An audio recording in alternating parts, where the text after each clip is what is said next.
PlayerUnknown's Battlegrounds went from nothing to something very big in gaming. We're here to catch up on some of that on Falcon, and today on GameRanx, 10 facts about PlayerUnknown's Battlegrounds.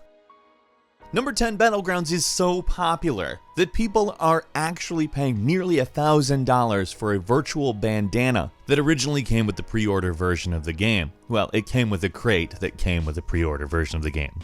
This bandana can sell for over $1,000, which is absolutely batshit bananas. There is no way to drop it in any other crate besides the pre-order, and I don't think a lot of people knew what this game was going to become, so not really many people pre-ordered. And I have to believe everyone is kicking themselves in the ass right about now who couldn't use a cool grand for literally nothing. So if you pre-order the game and you have that bandana, you're sitting on some gold. Demand is high, you supply. I made up that rhyme right now, and it probably shows. Number 9, when Battlegrounds was being developed, the South Korean studio that partnered with PlayerUnknown, that goes by the name of Bluehole, apparently argued with him quite a bit. They claimed to be the first Korean game dev team that took a foreigner as its creative director, and a very large number of people, from investors to just people within the company, considered this a big risk. But they don't chalk up the arguments to the cultural differences and the fact that he was the first foreign creative director of a South Korean team. They actually look at it as just a part of game development, especially for a team and a director that are very passionate and all have different ideas. Finding the right overlap in all those ideas can often be quite a trying process.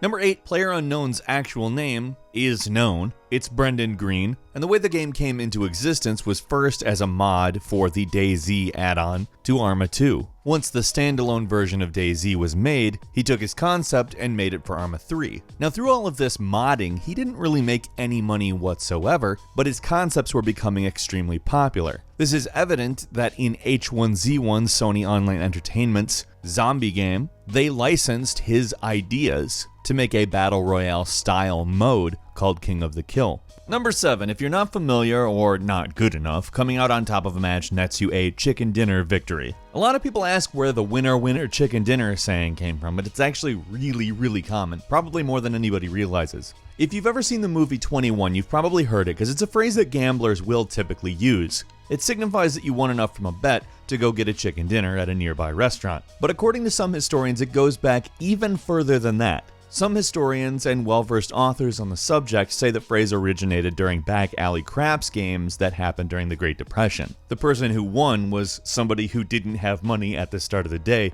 and could afford dinner. Apparently, it may even go back all the way to Cockney slang that originated in England, but there's not really any specific examples that we were able to find. It's kind of a weird topic, but it's worth acknowledging because actually you might not believe this, but there's quite a few people who play Battlegrounds and have never heard anything like that. Just, this rhymes, I guess, so that's probably why. Well, it's actually deeper, and now you know. Number 6, some people say that Battlegrounds is an H1Z1 or a DayZ killer, but as it turns out, Brendan Green is actually friends from people from both of those teams, and all of them pretty much just enjoy each other's games. Brendan says, it's not a competition. Well, okay, it's a competition, but for Bluehole, this was not about standing out or putting in fancy frills and features just to make us stand out. It was just about making a good game. And that's exactly what they did, and it worked out very well. In fact, pretty much every version of the concept ends up working out very well. People just like this mode, and it is fun. Number 5, in the alpha version, there was a 2D replay feature, which was essentially just points on the map showing where every player was that you could scan through and see where everybody went. It's actually a pretty cool tool if you look at some of the people who have posted footage of it. They've never really commented on it, but from the perspective of the fact that it pretty much gave you a bird's eye view of everything and what goes on, you could probably use it to detect trends and have an unfair advantage. Or at least that's my guess as to why it got taken out.